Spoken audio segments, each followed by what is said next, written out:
அடுத்து வரக்கூடிய எண்ணு என்னது என்ன இருக்கு 3 10 29 66 127 டேஷ். ஓகே பாத்தீங்கன்னா 5 எண்கள் வரும்போதே பாத்தீங்கன்னா 3ல ஸ்டார்ட் ஆகி 127 போகுதா எனக்கு இந்த மாதிரி சீக்வன்ஸ் போனா என்ன பாத்தீங்கன்னா கியூப் நம்பர் கான்செப்ட் கண்டிப்பா இருக்கும். கியூப் நம்பர் கான்செப்ட் கண்டிப்பா இருக்கும். இந்த 3 என்னன்னு பாத்தீங்கன்னா 1 கியூப் பிளஸ் 2 1 கியூப் எவ்வளோ 1 2 கூட்டினா 3 10னா 2 கியூப் பிளஸ் 2 2 கியூப் 8 2 கூட்டினா 10 27னா 3 cube plus 2 66னா 4 cube plus 2 127னா 5 cube plus 2 ஓகேவா அப்போ கியூப் நம்பர் கண்டினியூஸா வருது.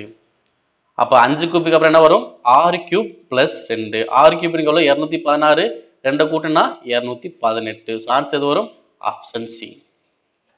ஸோ அவ்வளோதான் ரொம்ப ரொம்ப சிம்பிளான கான்செப்ட் தான். எப்படி கண்டுபிடிக்கணும்னா ஸ்டார்டிங் நம்பர் 3 இருக்கு கிட்டத்தட்ட 5வது நம்பர் என்ன வந்து 127 வந்துச்சு அப்படின்னா கண்டிப்பா என்ன கான்செப்டா இருக்கும் கியூப் நம்பர் கான்செப்ட் இருக்கும் மறந்துடாதீங்க.